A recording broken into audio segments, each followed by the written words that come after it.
Okay. The robot say recording in progress to you too? Recording in progress. Did you get that? No, that was just for you. I think there's in the Zoom update, when it starts recording, a little robot voice comes up and goes, recording in progress. That literally just happened then. Anyway, sorry, I digress. It's okay. So Sophie, we are all in lockdown, so this gives us more time for more horror joy. That's right. We can branch out to what I suspect is the first and probably going to be the only Walt Disney film covered by the Horror Club. I've got a suggestion for one that goes for about 40 minutes, 50 minutes in the future if like we want to go into like Walt Disney horror. Is Walt Disney himself not part of the horror? Like, is, and that's why what we're heading for? Presumably. This is such great horror for children because he is horror for children. Yeah. Yes. So we watched Return to Oz, which is a straight up, though I learned, unofficial sequel to The Wizard of Oz. A film that was made because in kind of a hurry, because Walt Disney had acquired the rights to make the movies, but were running out of time to use them. So when Walter Murch, the director and writer of this screenplay, approached them and said, I'd quite like to do an Oz movie, they were really keen. Having said that, I have no idea how this movie got made because it's super dark. Yeah. What year was it made? Yeah, because I didn't like. See. Oh, I did look it up because there were a lot of people in the cast that I recognized, and I went. Yeah. So the aunt is what's her face from? Yeah. Sorry, continue. 85. 85. Okay. 85. Okay. Who's the aunt? Oh, the name of the show's falling out of my head. Yeah. Twin Peaks. The aunt is in Twin Peaks, no? Yeah. It's yeah. So she's in Twin Peaks, right? Rich. I love that I did my research, but really I'm just saying things for you to then check that I'm being accurate, Sophie. Oh, I somehow just started editing Wikipedia even though I don't have the right cast. Here we are. And so when did you first see this, Dave? I first saw this movie when I was a kid. And it's clearly, what's weird about it is that it's clearly a movie for kids. It is. But it should never. But then I was thinking, like, maybe this is the reason that we're such, I don't know, like well-equipped adults is because we did have terrifying things in our childhood. Because I just think of like my niece watching this, and she went like, no way, absolutely no way. I mean, she's only 7, but the wiki does describe it as a dark fantasy. And apparently they planned it that way, although he knew it was going to be a bit of a gamble to make it that way. But he decided from the outset it was going to be quite a scary film. Catherine Martell, took me long enough, is the Twin Peaks character. Yes, so I was right. Yep. Yay. Right. And then it has and I've forgotten in it, the main person who played Dorothy, who was terrifying in every movie. Yeah. Fairuza Balk. Yes. Yeah. Because she's in The Craft, which I love, and is terrifying in that. And you're like, well, if you were in films like that when you were a child, of course you were going to end up in films. No. Aunt Em was Piper Laurie. Oh. Who was the mum in Carrie. But Catherine Martell is the name of the character in Twin Peaks. Oh, I'm sorry. Okay. Like it is. Yeah, sorry, it is Piper Laurie. Yeah. Okay. No, I don't think I ever knew Auntie M's name. Okay. I was just knew her as Auntie M. I'm sorry. Oh no, you're right. No, it was. So Dave, return to your synopsis of this film. Yeah. So let's get the most obvious thing out of the way. Yeah. Dorothy Gale has an undiagnosed brain tumor. Yeah. Okay. 100%. It's just like you just like, and maybe she got shook about in a tornado. I'm sorry, my thing is ringing. Oh. I think there's someone at the door. Give me a sec. All right. Visitors.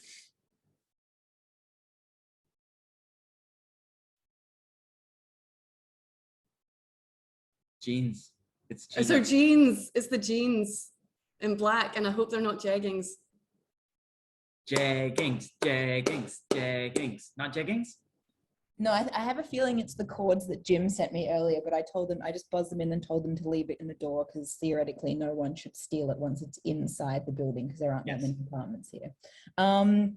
Yeah, 100. I was gonna say she got shook about by a tornado, and then it just like it made that brain tumor real angry. Yeah. And she had her first hallucination, which incorporated lots of elements from real life. And now she's been threatened with electroshock therapy. Yeah. So what we start the film? It's what, 6 months? Did 6 months later. Since she was shook about, and she now just can't sleep at all. And she keeps freaking out her family by talking about 10 men, cowardly lions, scarecrow that she's missing, and look, the only one that's taking her seriously is little Toto. Like, let's face it, everyone else is like, God, she is bats. We need to. Even though Toto became like a different breed of dog. Yeah, but like far more than it should have, just because like original Toto was a can terrier, and now old dog Molly was a can terrier. And then I was watching this one, and I was like, obviously, like as a child, I didn't realize any of these things. And I was like, that's not a can terrier. And I looked it up. I was like, Boston Terrier. That's like, what are you doing? So Sophie was disturbed from the start. From the get-go. by this. Very upsetting. Like, this is it for me. Game over with this film.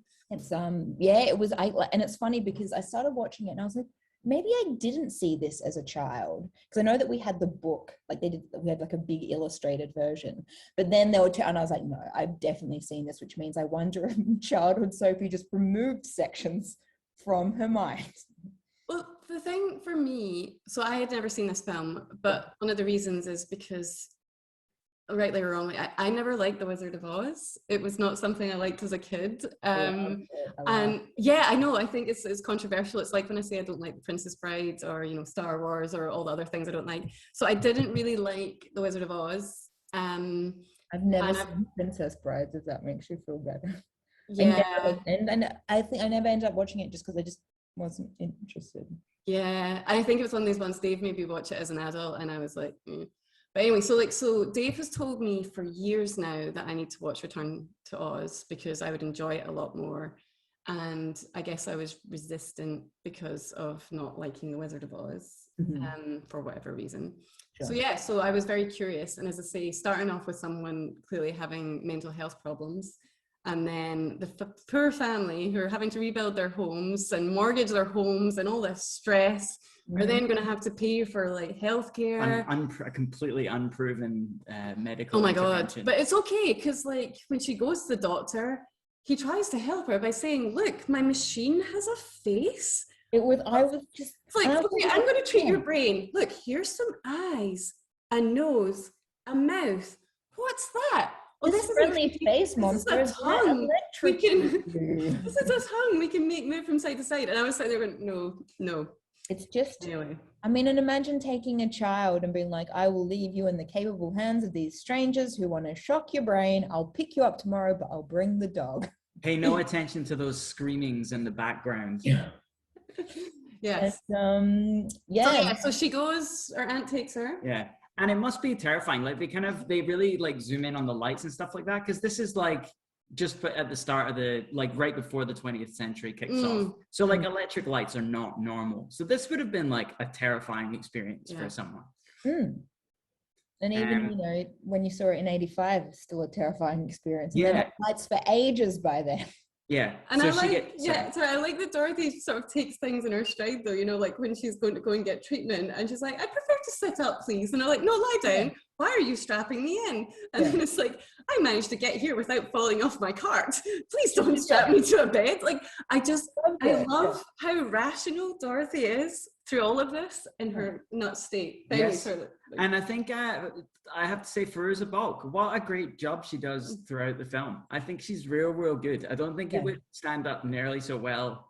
I think it stands up really well. Like, I don't think it would stand up nearly so well if she wasn't so good throughout. I agree. I think she like perfect casting. She's a little bit like, no, I don't say creepy looking because that's not what I mean, but it's just like she's just distinctive. She's very distinctive, but she's got, you know, she does the big eyes and the whatever and the faces like it all. Nailed it. Best child. I think when you talked to me about this film, I actually hadn't realized that it was as old as it was, because I was actually thinking it was like Dorothy as an adult returning to Oz. So whenever you told me about it, I envisaged it as her in her craft type character returning to Oz. And that's why in my head I had it as less of a children's film than I guess it and is. Again, it is definitely a film made for children, but it's definitely also, so, I mean, we've already got this start in the real world, which is pretty chilling, that involves electroshock therapy and sinister medical interventions. Oh my God, and a terrifying nurse. Yeah, and then she starts to maybe hallucinate, maybe be visited by this entity that no one else can see, that appears through locked doors to like help her escape. A pumpkin. Yeah, so she's about to get shocked. She's about to get electroshock therapy. Yeah.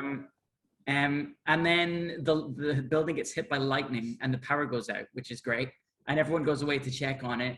They leave the small child in the dark room to go and sort out. And I was like, this is not chained to a bed. Yeah, chained to a bed. So the hallucination helps her out and they run away, pursued by the head nurse. Yeah. And they jump into the river.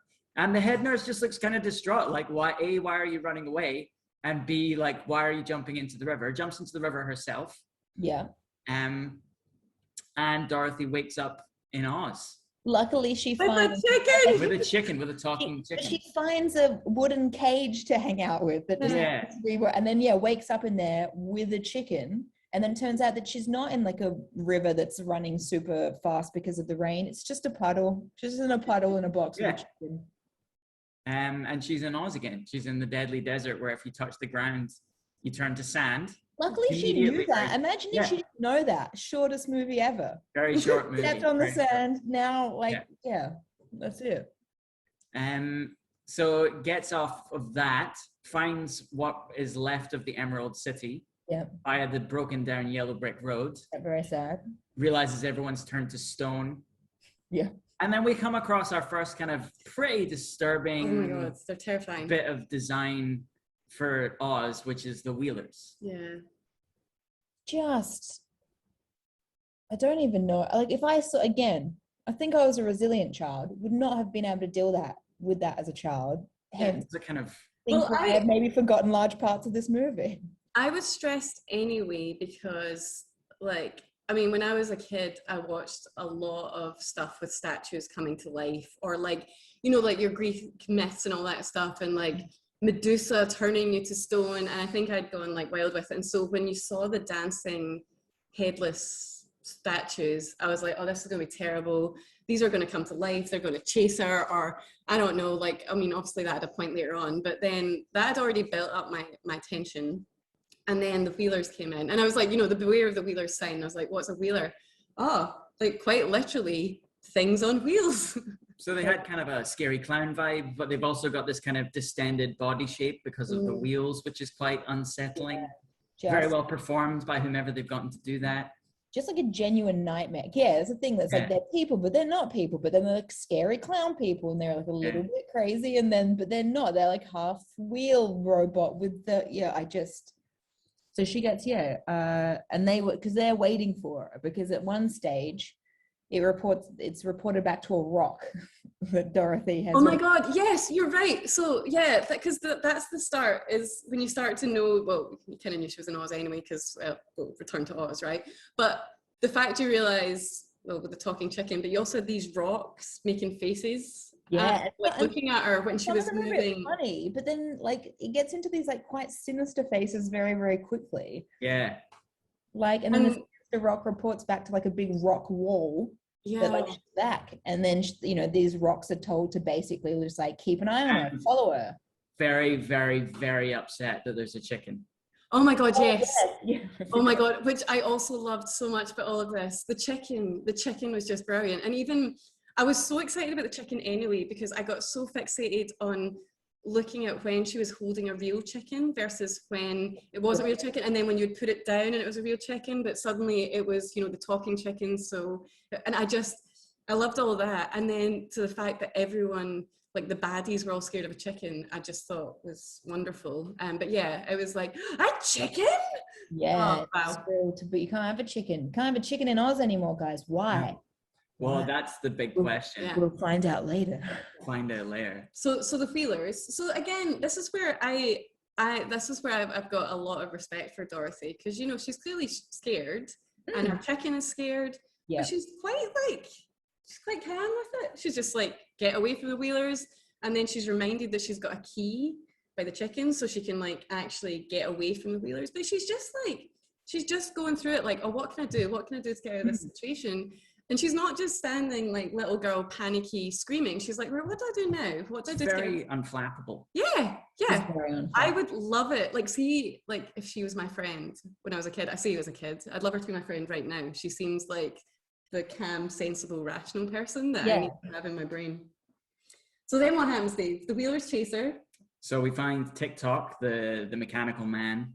And I think, so that was the first bit where I was like, I have seen this movie. I have seen the scene. I know all the things that are going to happen with TikTok now. And so that was, because until then I was like, maybe I haven't seen this. And in my head I have, because like we had the book, and I was like, no, once TikTok arrives, or once we come upon TikTok, 100% have seen it. Yeah. TikTok's so been hanging around for a while. Yeah, TikTok turns up, delivers some much needed exposition about Gnome King and where's Scarecrow? Yeah, Scarecrow, who's now the King of Oz, which I didn't realize. It's not like apparent from the end of the Wizard of Oz. Spoilers. No, there's like lots of like bits and pieces, like even the desert. I was like, when was in the Wizard of Oz? So it's not, and I think about this desert.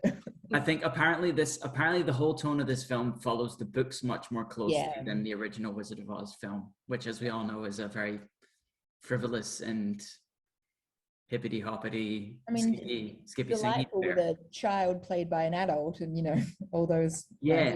But Cantaria, great job. That's right. So they resolve that they're going to go and save the Scarecrow. Yeah. So they go outside with TikTok, because TikTok's a soldier, and he beats the shit out of the Wheelers. Yeah. And he's like, he spits his little arms, just like. Yeah, with that ripe lunch pail, which I also really enjoyed. Like when I'm sorry, I'm going to keep jumping back to bits that I'm enjoying this film. The lunch pail tree. Yeah, a lunch pail tree, but you've got to make sure that you pick the reddest one because it's a ripe one. And then she got a ham sandwich, which I loved. But all the way through this film, my favorite thing were the quips from the chicken, because the chicken was just so delighted there wasn't chicken in the lunch pail. So I was just like, this chicken is like, I think the chicken kept stealing the show for me. And acerbic chicken is what the film really. But about 100%, it's like you need your witty sidekick to break the tension, like every so often, like a little bit of like a fun repartee. Like that, I agree, the chicken's sensational. So she took 2 lunch pails. And then, quite cleverly, one for later, she's very sensible. Again, she's very, very wise child. And she gave the lunch pail to TikTok, who was able to beat the crap out of the Wheelers by spinning around holding the lunch pail. He then, in a fairly, again, adult theme for a kid's movie, tortures one for information. And says... How does he torture him? Well, he kind of grabs him by the neck and hurts him until he tells them that...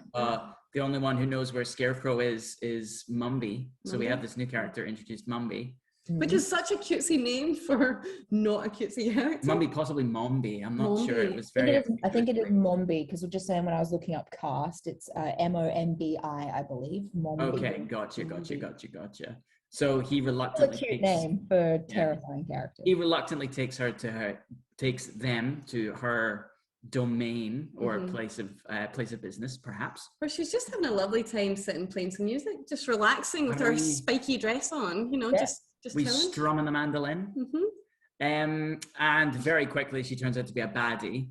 And how do we realize she's a baddie? Because she locks Dorothy in. No, before that it's like she needs to get into a nicer outfit. So she changes her head. So she has a room, like, so this is terrifying. This is what I was waiting for when you see the statues with no heads.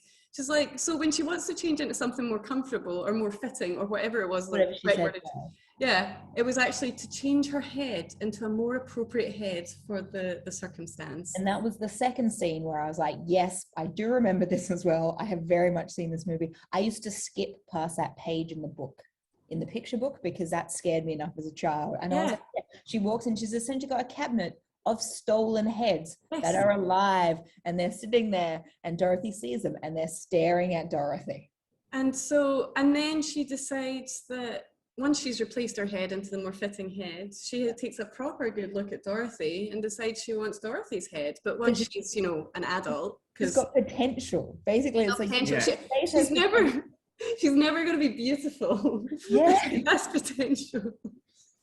It was yeah, it was a bit, and then so she's gonna lock her in a tower until like she basically like, you know, grows up a little bit, that face reaches its full potential, and then she can cut her head off and put it in the headroom.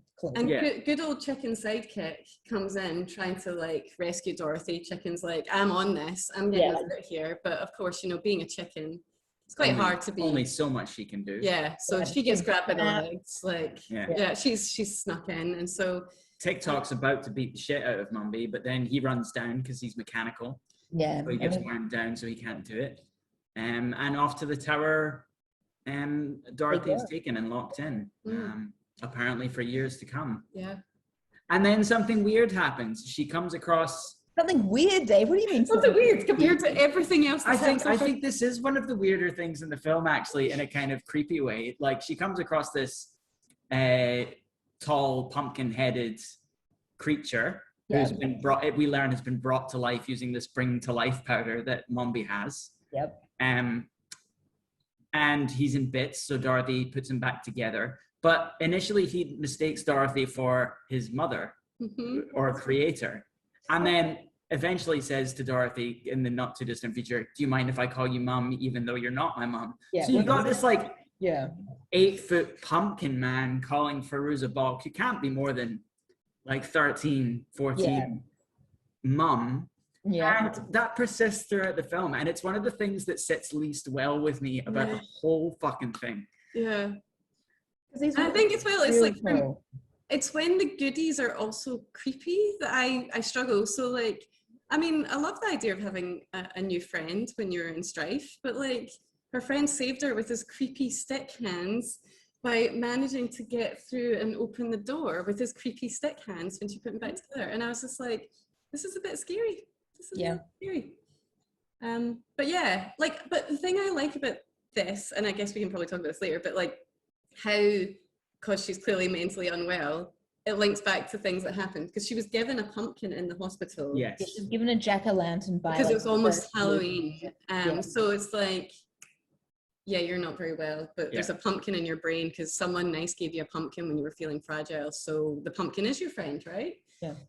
And then what does he do? Oh, they go and try and get TikTok. So they formulate a plan. Yeah. Dorothy formulates a plan. Dorothy's got a plan.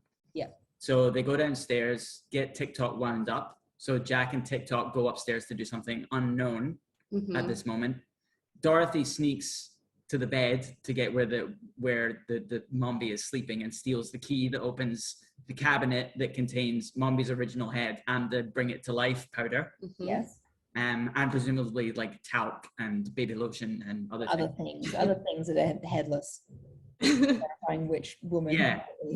So she steals the powder, but the original head wakes up, tries to bite her, and then says, Dorothy, Gale! And it's very scary. And wakes up all the heads are screaming. Yeah. She's being pursued by this headless... that is horrible. That's headless terrifying. Creature. She runs up the stairs, where we learn that Dorothy's plan is to make a sofa into a... Again, this is one of the weirder things that happens in the film. She's turned a sofa and put the head of this creature on the front of it and given it palm fronds for wings. And then it tends to bring this sofa to life. Yeah. And escape on it. So there was a self-aware sofa. Yeah, with a weird stuff.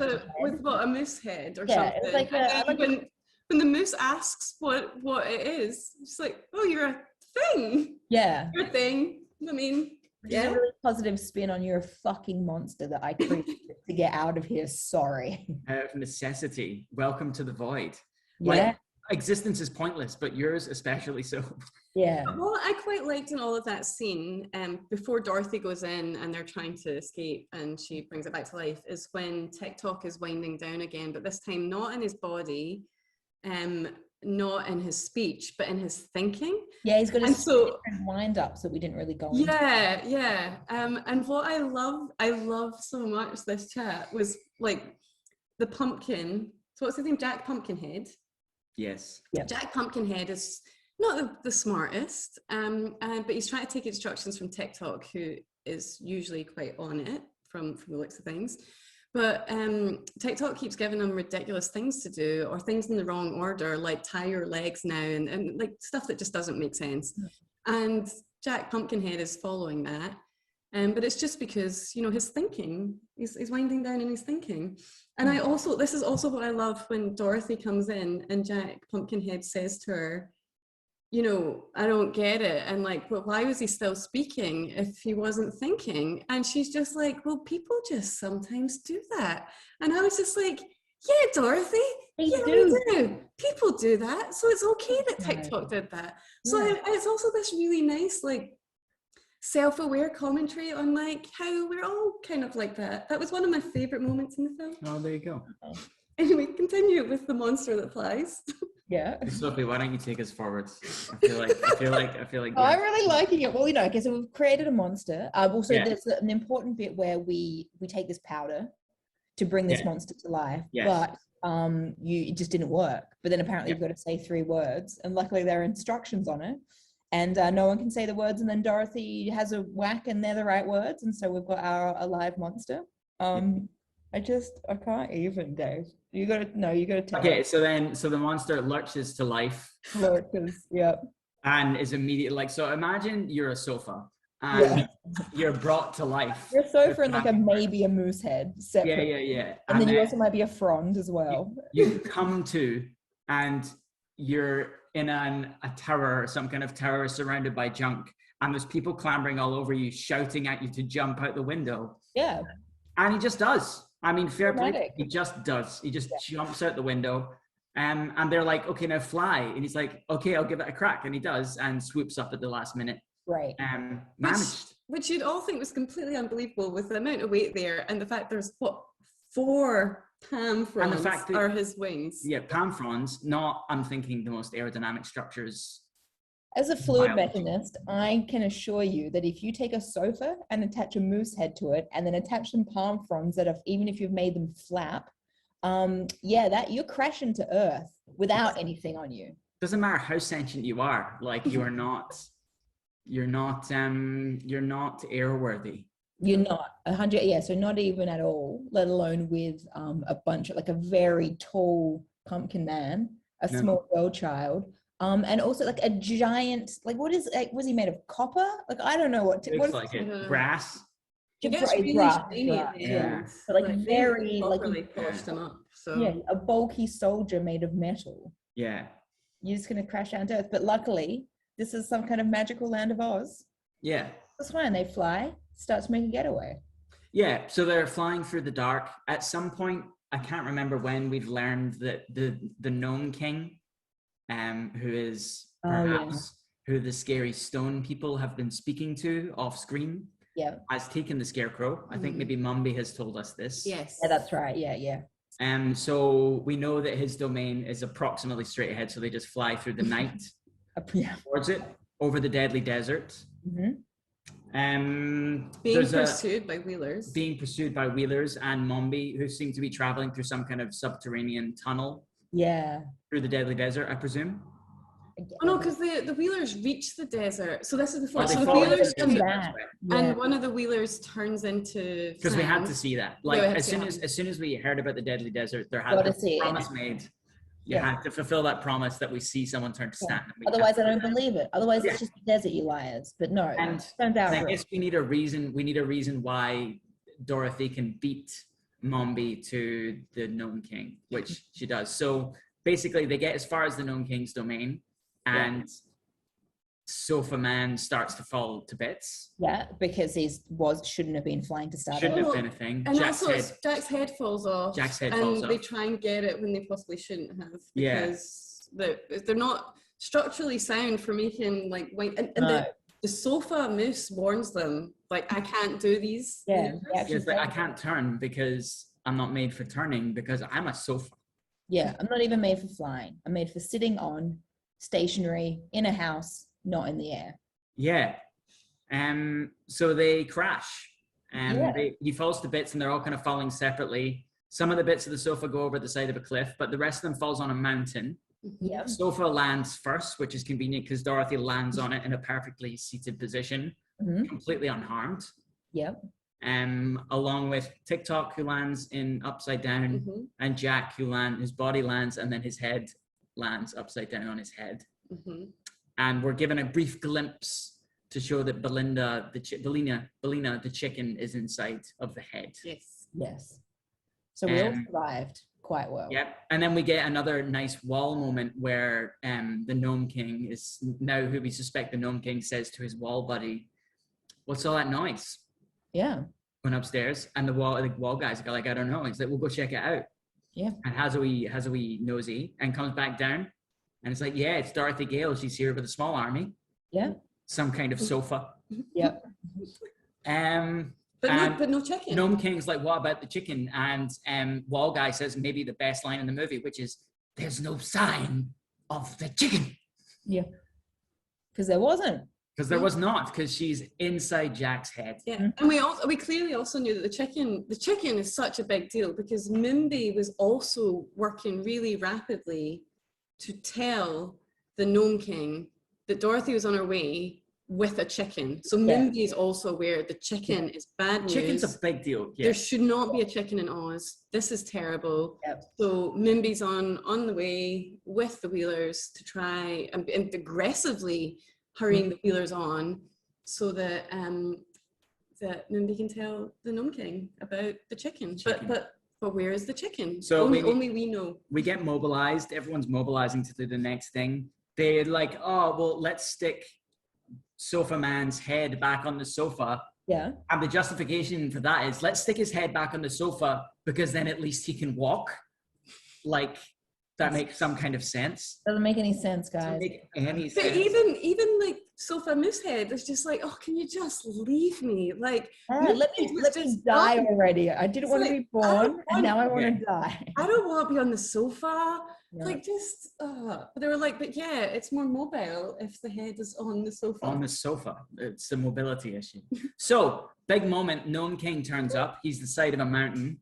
Yeah. Turns up. It's like, "Who are you? And what you doing here? And how can I make you happy?" Yeah.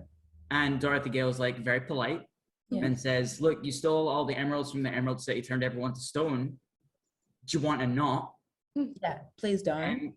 And he's like, "So you think I should give things back if they've been stolen?" And she's like, "Yes, please." And then you're like, I wonder what this is leading to. I know.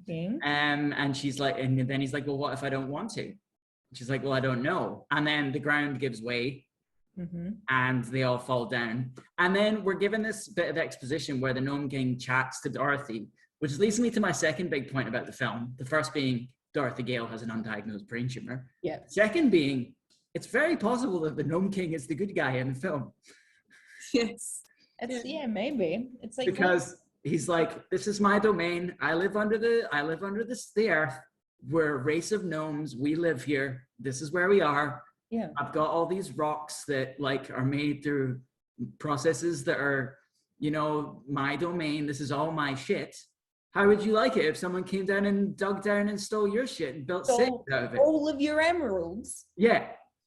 So there is this kind of great question. Yeah, great fucking absolutely. question. And there's a really kind of interesting, particularly as Australians, there's an interesting question here of where the responsibility for all this lies, because Dorothy's kind of justification for this is, well, Scarecrow. Yeah, it wasn't Scarecrow. Didn't steal your shit. Yeah, you're punishing Scarecrow because he's the king of Oz, but like Scarecrow didn't steal your emeralds, right? It wasn't him. It was like his forefathers. Yeah. Yeah, and you're like, okay. So the movie doesn't really deal with it, and we're left to kind of wonder where what the exact history of Oz is and where the responsibility really lies. We don't really know, but you kind of get the impression that maybe, while you could debate his means, the Gnome King has a just grievance here. Yeah, he's just taken his emeralds back. In a way. I mean, he did kind of turn everyone to stone, I guess. Yeah. But they broke into his house and stole all of his junk. They may have started it. I think they maybe started it. Yeah. And then it is the question of, does the means justify the end? But yes. Yes, this is so now we know why he's just like, he's not just a jerk turning people to stone. There is like sort of a reason behind it. Yeah. Yeah, actually, so that's a good point. Good baddie. Because whether there's a point to be made there or not, like, he is the villain of the film. He's definitely set up as the villain of the film. This is it's not a commentary on colonialism, the film itself. No. We could turn it into a thesis if we wanted. Yes. That should get a study on brain tumors. Yeah, I know. And psychiatric presentation of brain tumors. Yeah, exactly. I think, like you say, is the baddie of the film, but certainly Mimby comes off worse. Yeah. Mombi, sorry.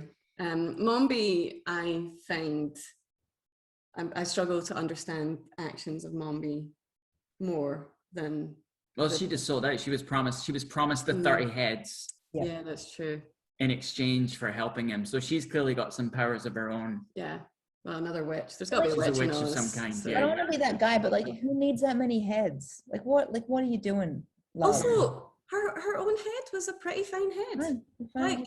I mean, and had a fabulous, scary voice. I don't know who this actress is, but wonderful, scary voice. So, like, keep your own head.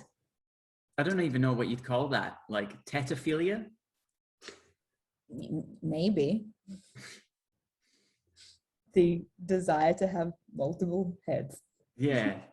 Polytetaphilia. Polytetaphilia. I'm going to do a quick Google. Head fetish. Head fetish. They were lovely heads. Yeah. Oh no, she's got great taste. Great taste in heads. Funnily, everything is like, do you mean hair fetish, Sophie? Let's talk about hair fetishes. That's a different movie. Your fetish is wrong. So we're in. So we've now got the Troll King.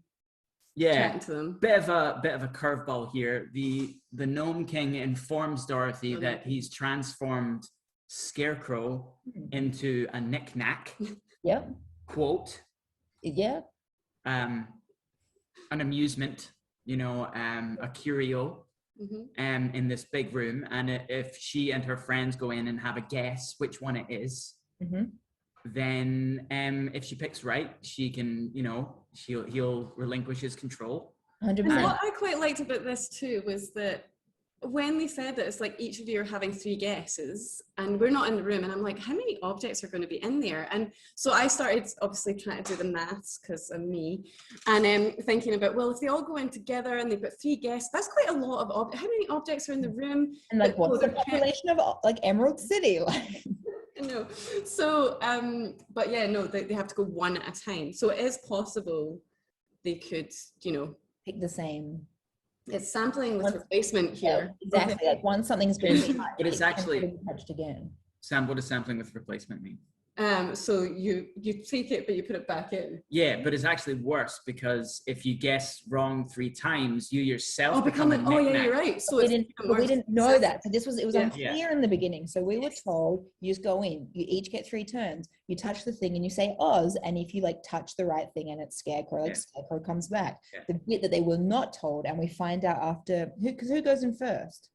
The chair, because he said Moose bed goes in first.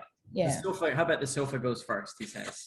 Yeah, the sofa goes first, sofa goes in, and then all of a sudden there's like sound, right? And it's like, what's happened? And then it's explained to us. Is it explained to us? It is explained to, yeah. Because Dorothy, like, no, you weren't upfront about this. And he's like, you didn't ask. But also, as soon as City Man has been turned into a curio, which is maybe a sentence that hasn't been said before. It's been said Gnome King becomes less stony and becomes more kind of man-y. Rock face man. Which is only dealt with in one line in the film. So City Man goes in, then Jack goes in. Jack doesn't do anything as we'd expect because we didn't really expect Jack to get anywhere, I don't think. Also, because I was thinking like, there's some kind of suggestion, like, so if you can work out who is Scarecrow, to me, I was thinking like, okay, so maybe like these trinkets have something that's like their original. Yeah, that's what I was thinking. People don't know Scarecrow. Like, why are you saying, like, they've got no idea who Scarecrow is. How are they going to pick Scarecrow out of a lineup of trinkets? Do you know what I mean? Yeah, pedonculous. So Jack gets them all wrong. Gnome King becomes more mannish yet. TikTok goes in. TikTok's pretty confident. Yeah, TikTok even because he's been wound up. He's been wound up, so his thinking's back on. So he's all thinking. He's all ready. He's like, I'm gonna pick Scarecrow. And he does a little sly thing. He stops moving in the middle of the thing, So the Gnome King is fooled into thinking that maybe his action has run down. So Dorothy gets sent in to wind him back up. But before she gets sent in, we discover the ruby slippers, though. Oh, yeah. It turns out Gnome King looks fabulous. Is having a wee cross dress. Yeah. And has the ruby slippers, which apparently fell off Dorothy's shoes when she escaped from Oz last time. Yeah. And we learn enabled his takeover of Oz. Them some magical slippers, my friends. Yeah. And she's feeling pretty bad about losing those slippers. Feeling a bit complicit. Yes. Whoops. Oopsie. Sorry, then does he not also argue that they're technically his as well? Because again, it's more gems. Or did I just make that up in my head because it seemed logical? Oh, I don't know. It wasn't clear. He says they're my ruby slippers, but it's not clear if that's because, like... He just found them. Finders keepers. He's a despot. Or because, because of some kind of rubiness. Yeah. I don't know. I just extrapolated and decided that all gems were his because that's maybe what he decided. Interesting point. Again, just a manufacturing point about the film, a production point, is that MGM was not involved in this part of the film, in this film at all. It was just a Disney production. And the ruby slippers are actually... Although the film is The Wizard of Oz, the ruby slippers are MGM's intellectual property because in the original Wizard of Oz books, they're silver shoes. Oh. So Walt Disney had to pay a sizable fee to MGM in order to reprise the use of just the ruby slippers. Wowza. Yeah. And they're so necessary. It's integral to... It is. It's really quite important in the storyline. Yeah. How else do you get home? Yes. Yeah. You have your brain tumor resected. Is how you get home. Okay, so where were we? So she goes, so we know the ruby slipper, whatever, but TikTok has wound down. And so the Gnome King nicely allows her to go in to wind up the movement because like the brain should still be working, or well, the thinking, not really a brain. Yeah. Thinking should be working and the speech is working, but TikTok was sly, right? Yeah, so he was faking because he reasons that if he guesses wrong, Dorothy can watch what he changes into, and that might give them a clue as to what they turn into. Yeah. But he just kind of vanishes, and we're left none the wiser. That did not help at all. We hear a TikTok, and then it was, So she has a couple of cracks. Yeah, really randomly. Because again, like you were saying, Sophie, I was like, is it something related to Scarecrow? Is there going to be a little Scarecrow curio? Is it going to, like, I mean, how complex can this be if they, like, I mean, surely it's something that's got to relate to the Scarecrow. Yeah, because I was like, and then, because then I was thinking about, I was like, now what? I was like, it was like the cat, like the lion wanted courage, and like Tin Man wanted a Scarecrow, or wanted a brain. Does it have something to do with the brain? Is there going to be some? This is what's happening in my head. The answer is no. Yeah. No, the answer is no. Oh, but before we get to what happens next, we have a flashback. So Mombi arrives. Yes. And it's like, oh, Dorothy's coming, and King's like, yeah, I know, I'm dealing with it. Like she's about to put her in the trinket cave. Yeah. Having a bit of a hangout. Yeah. And then we finally find out what he's doing, which is he says, oh, in a moment she'll guess wrong and be changed into a trinket, and I'll be fully human. Mm-hmm. Seems to be his objective. And also that there will be no one left that remembers Oz. Yeah. So there will be no one to challenge him ever again, because anyone that knew Oz is gone. They're now a trinket. Nickname. So he's an indigenous rock man trying to expel the previous inhabitants, and the place is called Oz. I mean, this is a thesis. It really is, isn't it? We need to look at thesis. We could learn a lot from this movie. We could. So, having learned that, we cut back to inside, and Dorothy spins around in a circle with her eyes closed. Yeah, because she's tried 1 and 2, and it was just like unsuccessful. So she's gone like, all right, let's just, my method of just randomly picking stuff isn't working. Let's do it more randomly. Yes. And then what I quite liked was it's kind of like the opposite of the Indiana Jones thing. So you don't go for the crappy looking chalice, you go for the best looking chalice, right? Yeah. So it turns out she picks up something having spun around with her eyes shut, and picks it up, and then she notices that right next to this thing she's randomly chosen is a big green emerald. A big green emerald. I think she knocks it down when she picks it up, and she's like, what is that? And it's like, oh, look at this emerald colored emerald thing that could maybe have been an inhabitant of Emerald City. Yes. So guesses, and it's bloody Scarecrow. And the Scarecrow, I like how it's Scarecrow, and like when he appears, he's just kind of sitting on a thing, and it's just like, "Hey, Dorothy, like what up?" Did you notice that? Like he's just like on, I guess, on the table, but it's just like, "Hey, I just used to be a thing, and how are you going?" He just looks real relaxed for someone who went from being a talking Scarecrow to a emerald trinket, and then back to a talking Scarecrow. Like he didn't seem phased enough for me. No. My other issue, though, is I don't know how you two feel about it, but Scarecrow is the most terrifying thing in Return to Oz. Yeah. Like more like illustrations, right? And so they're all these big kind of grotesque. Like it's not like the old movie with It's not a person in makeup, is it? No, it's not a person with it. It's just like a bit. It's a whole prosthetic head with a horrifying expression on it. Yeah. Which I don't know why we're shocked at this stage, but I was like, oh. Yeah. That's not what I remember. Scarecrow was just a guy with like a wrinkly face and probably made of like lead makeup or something. Like that's what Scarecrow was. Yeah. Now, yeah. And it made me think a bit of the Nicolas Cage film we went to see, where you start seeing these big animatronic puppety things and you just want to beat them up. I'm like, where's Nicolas Cage? When's he going to take on Scarecrow? That's like, that is where Wally's Wonderland. Wally's Wonderland. That's where my brain went. There's a Nicolas Cage movie that I watched recently that I'm going to have to Google. We can talk about it later, but I think you guys need to watch it. Anyway, we'll get back to that. Okay. All right. So Scarecrow. So we got Scarecrow, and then Dorothy reasons very rationally that maybe people from Oz are green. And then all of a sudden we start seeing green things where previously we had not seen a single green thing ever. And now all of a sudden we're just like looking around. It's like, oh, because there are a lot of people who used to be people who were turned into trinkets. And yet for some reason, like all the ones, there are very few from Emerald City, even though there are a lot from Emerald City. Yes. Just, you know, it's a... So we find some green shit. We very quickly find Sati Man. Yeah. And then... the name Moose Bed. Moose Bed. Yeah. Elk Futon. Elk Futon. Yeah, that's right. And then Gnome King gets wise because he starts turning back into the wall. And he's like, whoa, she didn't lose. Yeah. Drat. And he gets raging at Mombi, sticks her in a cage. And then becomes this, he turns into his final boss form. Yes. In this big mountainous, anthropomorphized mountain form with lots of fire, and knocks the walls down and has a jolly good shout. Yeah, he's not pleased with the outcome of this. So the room's all shaking. Scarecrow spots a green vase that's about to hit the ground, chucks himself under it, catches it. Dorothy turns it into Jack and Belina inside. And then we're about to get eaten, basically. So the Gnome King's like, I'm sick of games. I'm sick of your bullshit. Just gonna eat you. You're gonna eat you all. Yeah. And then he says again for the second time, let's start with the sofa. Yeah. And so then we have what I think is one of the more horrible bits of the film, where not only has this poor sofa been rendered sentient, he then has the horror of having his head pulled off and having his body devoured in front of him. Yeah.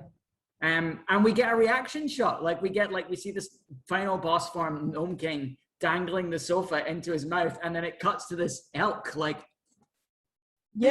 no, which is completely understandable. Like, he's had the worst life. Poor dude. Shortest, worst life ever. Yeah. He's really the loser in this story. He really is. Yeah. So he gets eaten. Yeah. And then there's a brief kind of stop motion extravaganza where Gnome King's about to eat Jack Pumpkinhead.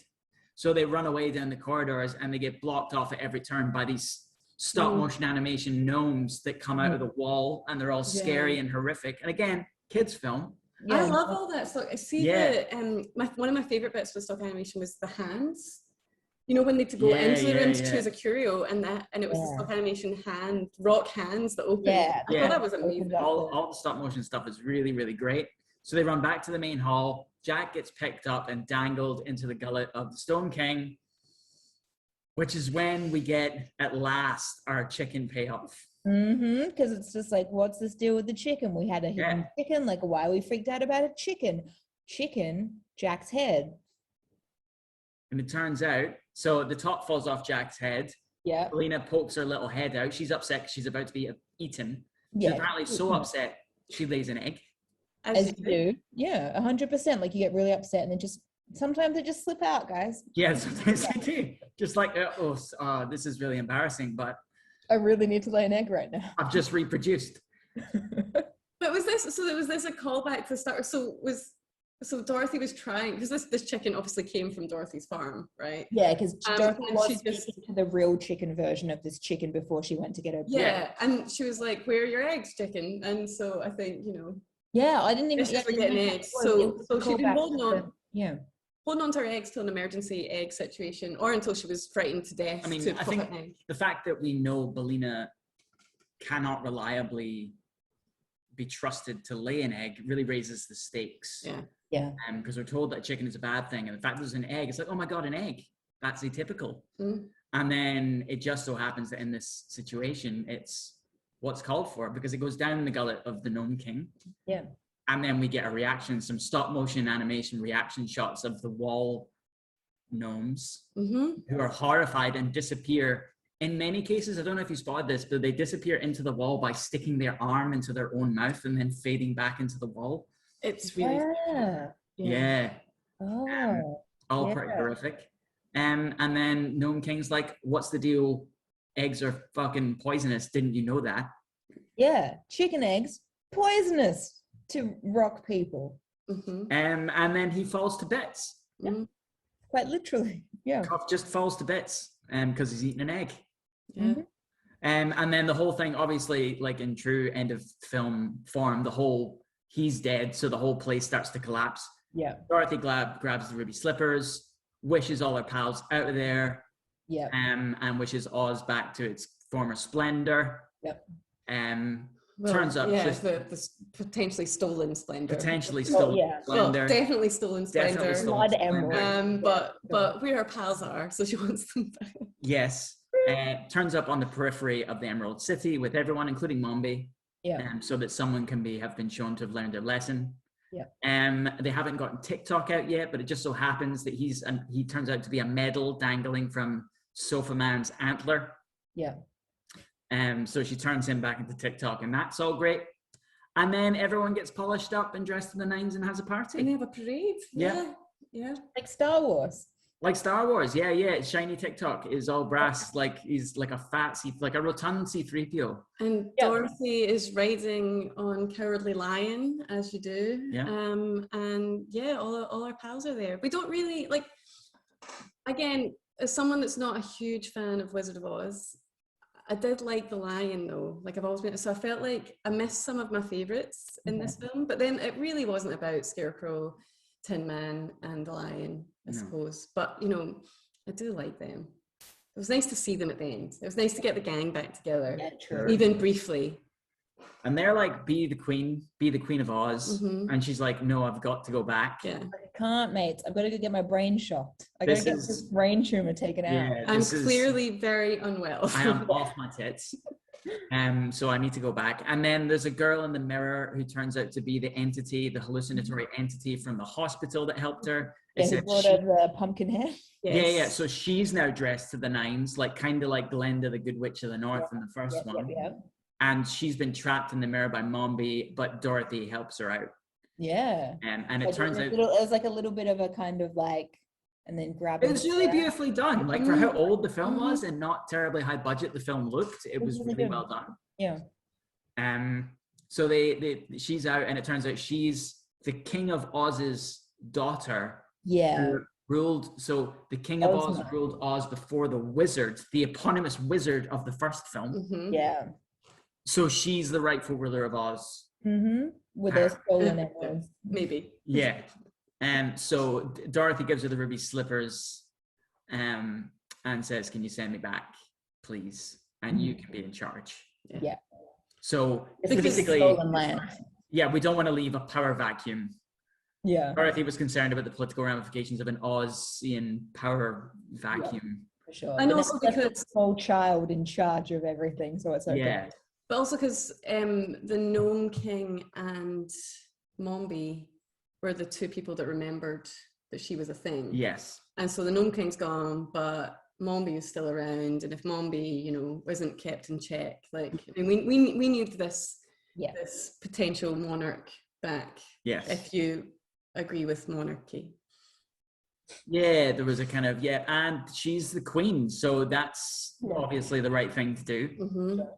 No election. This is okay. No, nothing. Yeah, Yes. But she's got a really nice head that Mombi didn't manage to steal.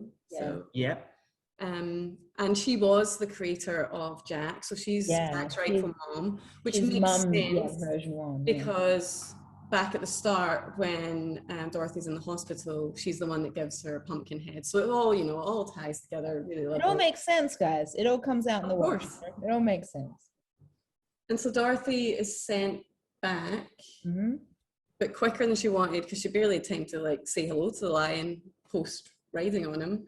So Which is none of our business. No, getting her right off the line. And then we find her back not in Oz, lying a bit muddy, having come out of the puddle. It wasn't a puddle this time, the river. Surviving the storm. Yeah, kind of in a kind of semi-catatonic state, saying goodbye, goodbye, goodbye. Yeah. Further lending weight to the mental unwellness hypothesis. Yeah. Toto turns up. Oh, good old Toto. What a hero. Toto turns up, gets a cuddle. Uncle Henry's there, Aunt Em's there. We learn that the doctor died, that the clinic burned to the ground and the doctor died trying to save his machines. Yeah.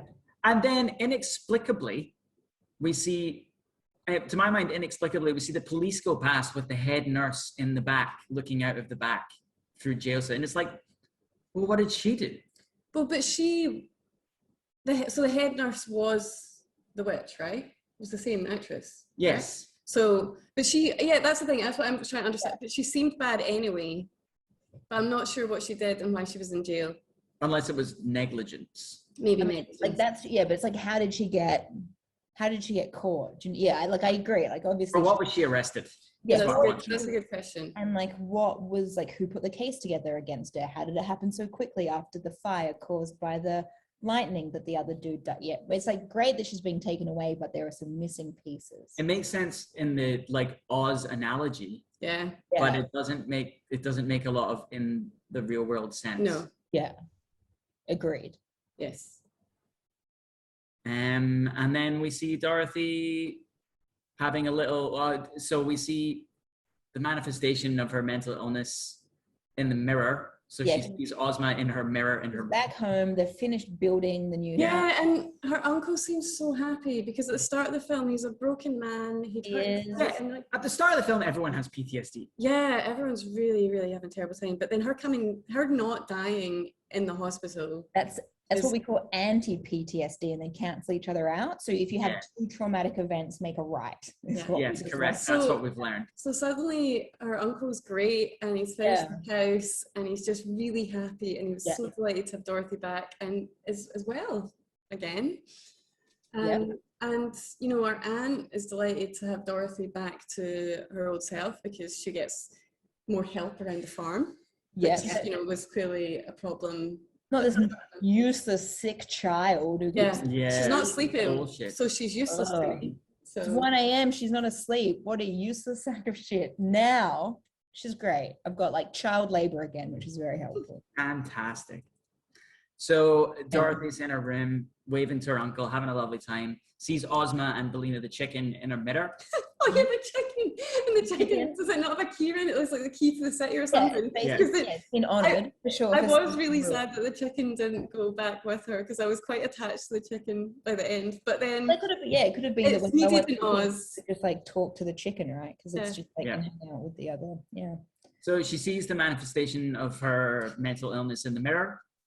And shouts on her Auntie Em to come have a look, but Ozma's puts her hand to her lips and is like, no, keep this a secret, because if there's one thing we know about mental illness, it's that you should absolutely keep it a secret and not secret. Don't ever seek help, don't tell anyone, because it's fine if it just stays in your head by yourself.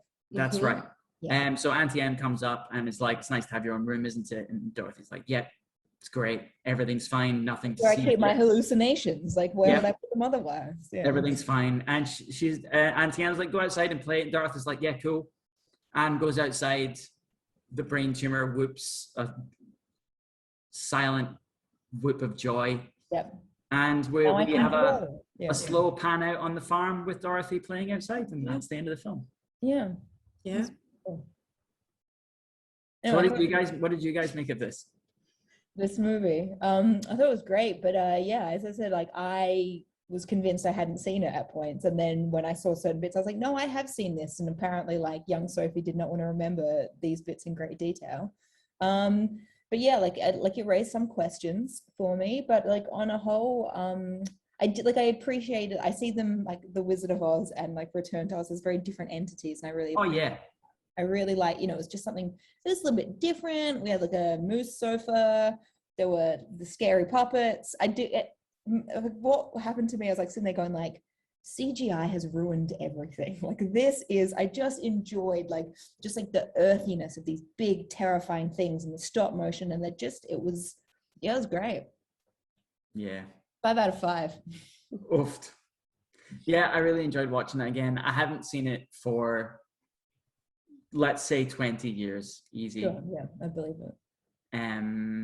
Really enjoyed watching it. Again, I also really enjoyed all the stop motion animation, all the practical effects. Yeah. There were a couple of bits that there was a couple of green screen artifacts and things like that you kind of noticed, but right at the start. Right at the start, yeah, when she's arrived. Looking at Oz, and it's just you're just looking at a painted wall that is a meter in front of you, because it's a problem. Yeah, there was a little bit of that, but it could do with a remaster, but I suspect it never will be. I'm just amazed that it got made. And apparently a few weeks into shooting, Walter Murch got pulled up by the execs because they didn't like the footage he was providing, and he was briefly fired. And apparently a whole bunch of big name directors, including George Lucas, went to bat for him and said, you should let this guy make this movie. Yeah. And apparently they only let it go ahead because George Lucas said if there were any more problems, he would take over. And everyone went, God, we can't have George Lucas doing Disney. Well, this would have been George Lucas at his prime. So this would have been 85. So this would have been after Empire, before Return of the Jedi, I think. Yeah, sure, that makes sense. So this would have been peak Lucas. This would have been like when he was an auteur in the middle of his great vision. Making lots of money for everybody. Yeah, I wonder if I would have liked the film less then. So no, I have to. I do. No, I did like this, and as I say, I went in without high hopes, just not really loving the story. But I think what I liked about it was this. So see, this calm, sensible little girl, rational person in the midst of this chaos of her mental illness or her brain tumor. And so it's like all of the craziness around her, but she's trying to get out of it because she is quite rational and thoughtful and smart and sensible. Yeah. But she's caught up in this thing. There are a couple of times in the film where she's in real peril and one of the other characters will apologize. TikTok will apologize, or Jack will say, I'm sorry. So one time TikTok is when he runs down. She's like, I'm really sorry. She's like, it's okay, TikTok, can't be helped. As she's being dragged off to a tower for years. Yeah, that bit in particular. Literally you winding down means that we don't know what's going to happen to me. Like, she could be taking me to a tower to kill me. Yeah. And I'm really sorry. And she's just like, it's not your fault, dude. Whatever. And the next time it happens is when she's falling to her death through the sky. And she's going to land on a sofa, which shouldn't be fine, but will be fine for some reason. Yeah. But someone says sorry to her. And she's just like, can't be helped, can it? We're falling now. Not much we can do about it. This is how gravity works. Yeah. So you're right. So as you're saying that, as much as I still do like this, and I like the fact I was going to say she was rational about those points. So, I mean, it can't be helped, and she's a bit calmer than you would expect. But there is a bit of a passive acceptance of things that are happening to her that upsets me about Dorothy. Her aunt taking her to the doctor and then saying, you have to do everything you're told. And she does. And then everything that keeps happening to her is kind of, oh yeah, this is happening to me now. This is happening to me now. But she is trying to find a way out of it. But it's almost like, it's kind of nice to a fault, though. You would be a bit Rachel, right? It's almost as though she knows she's not in any real danger because she's having a massive hallucination. This is also true, yeah. And also, I just love how much she loves her animals. Yeah. I love it so much. I love that her sidekick was a chicken. That was a real curveball for me. I was expecting the dog story as usual, and you know, I would appreciate that. I do love a dog, but a chicken sidekick, pretty good. I just heard Karen tell me what she'd like for Christmas, Dave. A chicken. A chicken. I don't know. Chicken. You're gonna have to somehow train the chicken and the cats to coexist in a peaceful way, but fine. Yeah, I'd love a chicken sidekick.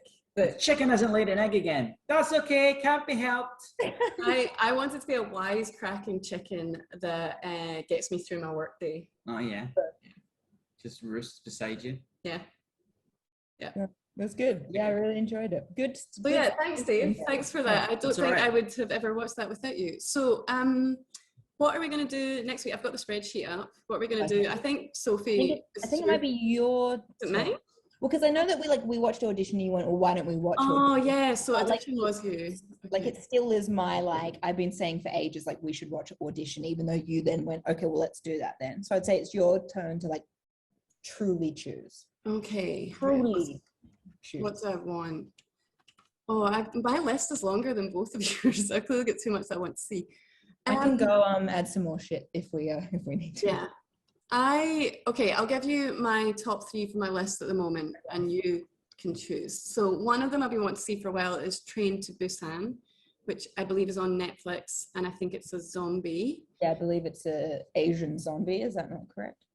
Yes. The other one, Let the Right One In, because it's been a long time since I've seen it, and I'd really like Dave to watch it. The original one, though? The original one, yeah.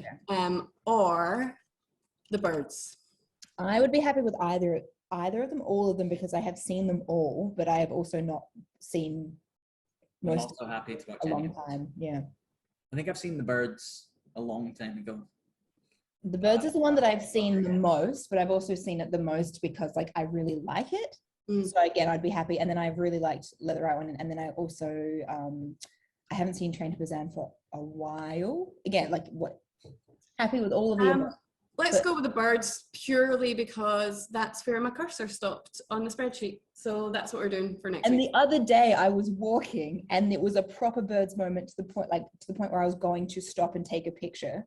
But I actually felt unsafe. So I was just walking along and it was just wiring. What's the electricity? What is the electricity in the sky? Power lines. Power line? Thank you. Power lines. Oh dear.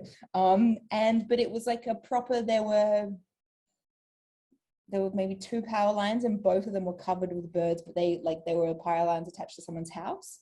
And then there was a good another 10 birds sitting on the roof. And I was just well, look at that. And I was they're all it was proper terrifying, and I'm not scared of birds. So I feel let's do it. It must have been fate. Yeah, let's do that one. I have also been attacked by birds, but I'll tell you about that next week. So yeah, this might be traumatic for me, which is also, why I clearly want it was traumatic for Hedron, and that's why it was such a good movie. Yes, yeah, cool. You want them to scream like they scare for their life? Cover them in birdseed and put them in a room with swooping angry birds, Hitchcock. Oh, yeah. So just remember that in the scene when she's screaming on the bird. So we're ruining it. Yeah, you're ruining it. And actually, I don't think I've seen it. So thanks, Sophie. All I'm saying is every time I didn't know birds attacked people in this film. Every time she's screaming in fear, Karen, it could be because she's covered in birdseed and she's really screaming in fear. So just remember that it's real. All right. Well, that'll be good.